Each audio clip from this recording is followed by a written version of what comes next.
next video is about reorganization of the states on the basis of language.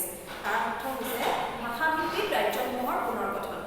এতিয়া ভাষাভিত্তিক ৰাজ্যসমূহৰ পুনৰ্গঠনটো হৈছে আমাৰ ভাৰতৰ স্বাধীনতাৰ পিছত ভাৰতলৈ অহা অন্য এটা মুখ্য প্ৰত্যাহ্বান। So this is another major challenge that Indians have to face right after independence. So now why this concept of reorganization of the states on the basis of language arise? এতিয়া কথাটো হ'ল যে কেনেনো এই ভাষাভিত্তিক ৰাজ্যসমূহৰ পুনৰ্গঠনৰ কনচেপ্টটো আমাৰ উদয় হ'ল। তাৰ কাৰণে আমি জানিব লাগিব যে যেতিয়া ভাৰতবৰ্ষত ব্ৰিটিছাৰ্ছে ৰাজত্ব কৰি আছিল সেই সময়ত আমাৰ ৰাজ্যসমূহত কোনো ধৰণৰ লিংগুইষ্টিক একতা নাছিল বা particular state do not have আ পাৰ্টিকুলাৰ লিংগুইষ্টিক গ্ৰুপ।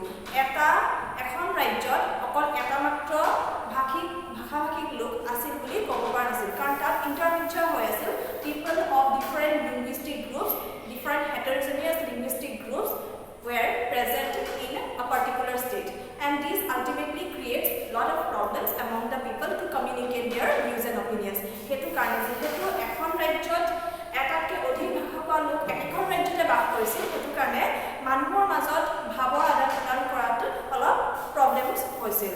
So সেই সময়ত Indian National Congress, which was the first political party of India, formed in the year 1885, সেই Indian National Congressৰ নাগপুৰ সেশনত 1920 তেওঁলোকে এটা প্ৰমিছ কৰিছিল যে যেতিয়া ভাৰতবৰ্ষৰ স্বাধীনতা লাভ কৰিব সেই সময়ত ভাষাভিত্তিক ৰাজ্যসমূহৰ পুনৰ্গঠন কৰি দিয়া হ'ব।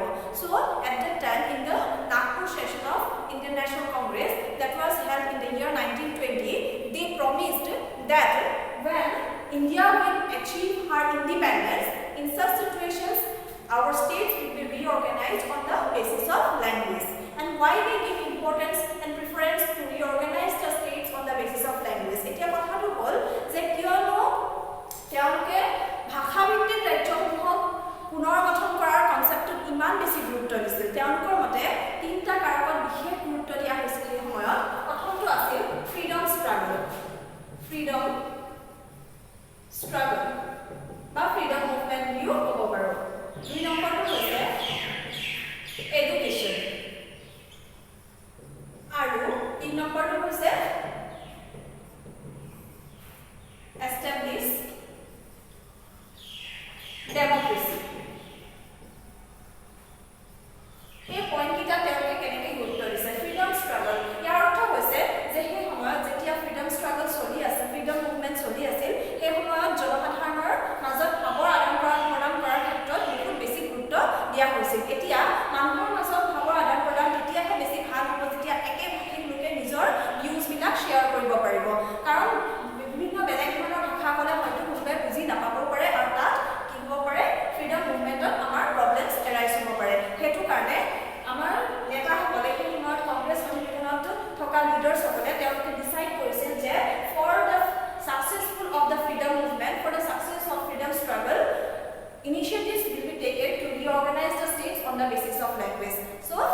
তেওঁ কি লৈছিল কি ষ্টেপ লৈছিল তেওঁ কথাটো মান্তি কৰিবৰ বাবে তেওঁ ফাষ্ট আপ টু ডেট তেওঁ অমৰণ অন্বেষণ কৰি আছিল আৰু after 58 days of his fast he expired তেওঁৰ যেতিয়া অমৰণ অন্বেষণ কৰি আছিল তেওঁ 58 ডেজৰ পিছতে তেওঁ এক্সপায়াৰ হৈছিল তেওঁৰ মৃত্যু হৈছিল আৰু সেই তেওঁৰ মৃত্যুৱে গোটেই অঞ্চলটোত এটা বেয়া সিচুৱেশ্যন ক্ৰিয়েট কৰিছিল এটা কেঅটিক সিচুৱেশ্যন ক্ৰিয়েট কৰিছিল তেওঁলোকৰ মাজত এংগাৰ মানুহবিলাকৰ মাজত তেওঁৰ মৃত্যুৱে এংগাৰ আৰু ফ্ৰাষ্ট্ৰেশ্যনছ আৰু ৰেজ কৰিছিল as a result of which the government was bound to give তেওঁলোকৰ মুভমেণ্ট আৰু প্ৰটেষ্ট গভৰ্ণমেণ্টৰ এগেইনষ্টত ইমানেই বেছি হৈছিল যে government was bound to give a separate Andhra state for this Telugu speaking people এই তেলেগু ভাষা কোৱা লোকসকলৰ বাবে এখন পৃথক অন্ধ্ৰ ৰাজ্য দিবলৈ তেওঁলোক বাধ্য হৈ গৈছিল আৰু ইয়াৰ পিছতে যেতিয়া তেওঁলোকক অন্ধ্ৰ ৰাজ্যখন দি দিয়া হ'ল বাকীবিলাক ৰাজ্যও আকৌ দাবী কৰিব ল'লে যে আমাকো পৃথক ৰাজ্য লাগে ভাষা ভিত্তিত so' the Tamil speaking people came forward এতিয়া কি হ'ল তেলেগু স্পিকিং পিপলসকলক ৰাজ্যখন দি দিয়াৰ লগে লগে তামিল স্পিকিং পিপলখিনিও আগবাঢ়ি আহিল we also' need a separate Tamil state so' in this way different states were created on the basis of language so' সেই সময়ত কি হৈছিল গভৰ্ণমেণ্টে এটা ডিচিশ্যন ল'লে যে এখন কমিশ্যন ছেট আপ কৰিব which is known as the State Reorganization Commission. State Reorganization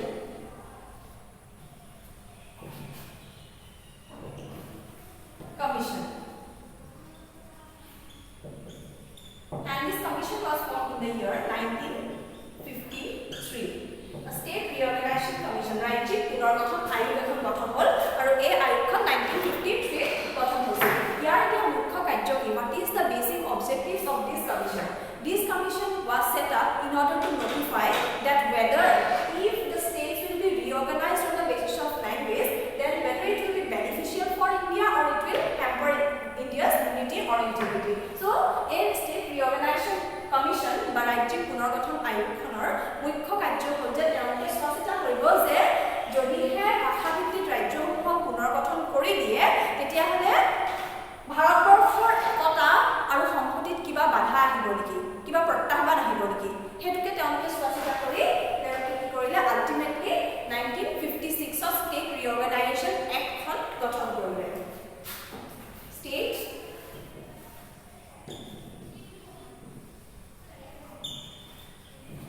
Reorganization Act in the year 1956.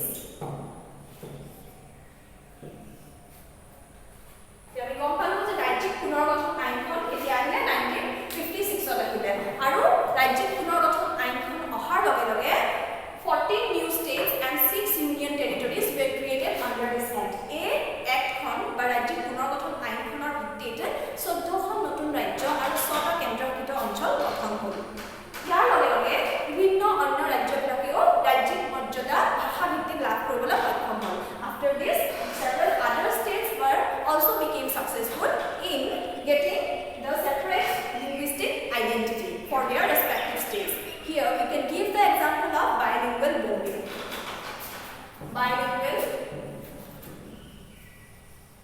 Bombay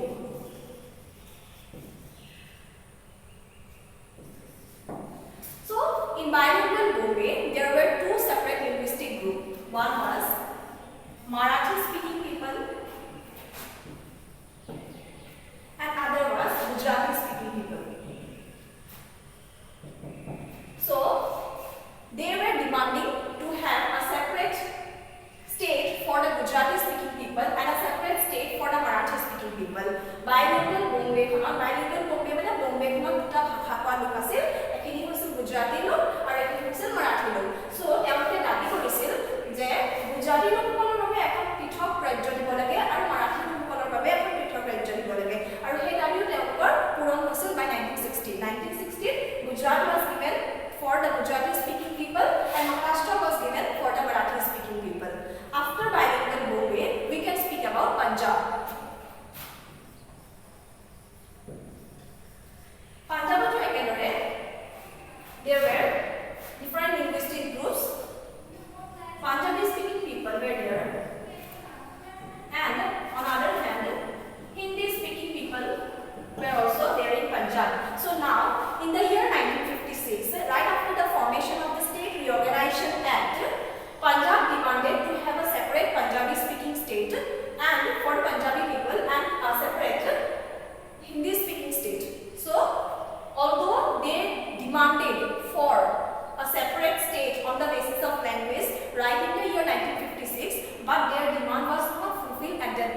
their demand became successful or it was fulfilled after 10 years, that is in the year 1966. So why their demand was not fulfilled? Punjab, they demanded for a separate Punjabi speaking state which is also known as Punjabi Sudba. So government stated that the demand of Punjab to have a separate Punjabi speaking state is completely communal in character, because at that time religious sentiments was going on inside Punjab. So the problems of regionalism was in height at that time in Punjab. So it became failure to achieve its state on the basis of language, right? At that time, that is in 1956. So it was able to achieve a separate state. It got a separate statehood in the year 1966. So Punjab was given, Punjabi speaking people were given a separate state named Punjab, and for the Hindi speaking people a separate state was given which is named as Haryana. Punjabi ভাষা কোৱা লোকৰ বাবে এখন পৃথক পাঞ্জাব ৰাজ্য দিয়া হৈছিল আৰু হিন্দী ভাষিক লোকসকলৰ বাবে এখন পৃথক হিন্দী স্পিকিং ষ্টেট দিয়া হৈছিল, নাম হৈছে হাৰিয়ানা, আৰু কেতিয়া দিয়া হৈছিল 1966. So in this way we can say that slowly and slowly the demand to have the separate states on the basis of language was fulfilled with the passing of time. লাহে লাহে সময় পাৰ হৈ যোৱাৰ লগে লগে যদিও প্ৰথম অৱস্থাত চৰকাৰে এই কথাটো পিছুৱাই ৰাখিছিল যে ভাষাভিত্তিক ৰাজ্যসমূহ পুনৰ্গঠন কৰা নহ'ব, কিন্তু পিছলৈ এই কথাটোত তেওঁলোকে গুৰুত্ব দিলে যে ভাষাভিত্তিক ৰাজ্য পুনৰ্গঠন কৰিলেহে ভাৰতবৰ্ষৰ জনসাধাৰণৰ মাজত যোনখিনি একতা আৰু সংহতি আছে সেইখিনি ৰক্ষা হ'ব। সেইবাবে ৰাজ্যসমূহ পুনৰ্গঠন ভাষাভিত্তিক কৰা হৈছিল। বম্বে আৰু পাঞ্জাবৰ পিছত আমি নৰ্থ ইষ্ট ইণ্ডিয়াৰ উদাহৰণ দিব পাৰোঁ। নৰ্থ ইষ্ট ইণ্ডিয়া,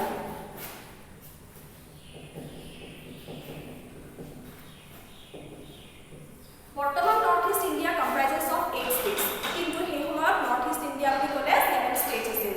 চ' আমি সকলোৱে জানো সেই সাতখন ৰাজ্য একেলগে অসম বুলি জনা গৈছিল, কিন্তু লাহে লাহে সময় বাগৰি যোৱাৰ লগে লগে সেই ৰাজ্যসমূহ যি ৰাজ্য হিচাপে তেওঁলোকে মৰ্যাদা পোৱা নাছিল, অসম, নাগালেণ্ড, মণিপুৰ, ত্ৰিপুৰা, অৰুণাচল প্ৰদেশ, মিজোৰাম ইত্যাদি যিবিলাক মানে সাতখন ৰাজ্য, সাতখন এই বৰ্তমানৰ যোনখিনি নৰ্থ ইষ্ট ইণ্ডিয়ান ষ্টেট বুলি কোৱা হয় একেলগ হৈ পেলাই অসম হৈ আছিল। কিন্তু লাহে লাহে দেখা গৈছিল যে অসমক যেতিয়া অসমত অসমীয়া ভাষাটো যেতিয়া চ'ল অফিচিয়েল লেংগুৱেজ কৰি দিব বুলি তেওঁলোকে গম পালে, তেতিয়া তেওঁলোকে লাহে লাহে তেওঁলোকৰ মাজত পৃথকীকতাবাদৰ মনোভাৱটো বৃদ্ধি পালে। অকল এটাই ৰিজন নহয়, বিভিন্ন ধৰণৰ ৰিজন আছে, কিন্তু that is one of the most important reason that when other people they came to know that in Assam, Assamese will be the sole official language for Assam.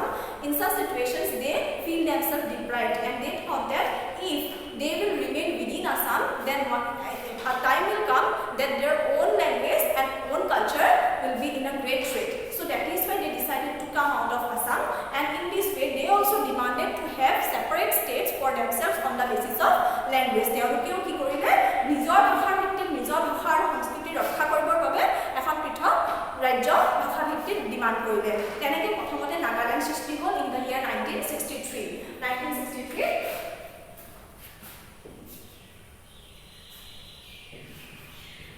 Nagaland সৃষ্টি হ'ল। তাৰপিছত মেঘালয়, মণিপুৰ আৰু ত্ৰিপুৰা গঠন হ'ল 1972।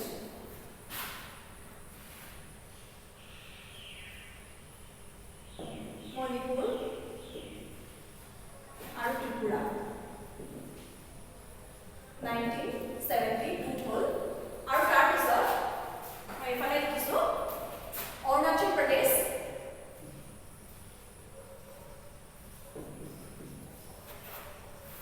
আৰু মিজোৰাম 1987 গঠন হ'ল। এতিয়া আমি গম পালোঁ যে নৰ্থ ইষ্টাৰ্ণ ষ্টেটবিলাকো যি প্ৰথমতে অকল অসমৰ ভিতৰত অন্তৰ্ভুক্ত হৈ আছিল, কিন্তু পিছত ভাষাভিত্তিক ৰাজ্যসমূহৰ পুনৰ গঠন কৰা হ'ল। নাগালেণ্ড 1963 গঠন হৈছে প্ৰথম, তাৰপিছত মেঘালয়, মণিপুৰ আৰু ত্ৰিপুৰা গঠন হৈছে 1972 একেলগে গঠন হৈছে, একেটা ইয়েৰতে গঠন হৈছে। আৰু অৰুণাচল প্ৰদেশ আৰু মিজোৰাম গঠন হৈছে ইন দ্য ইয়াৰ 1987। চ' আমি দেখিব পাইছোঁ যে the reorganization of the states on the basis of language has become successful to a greater extent, but still today, many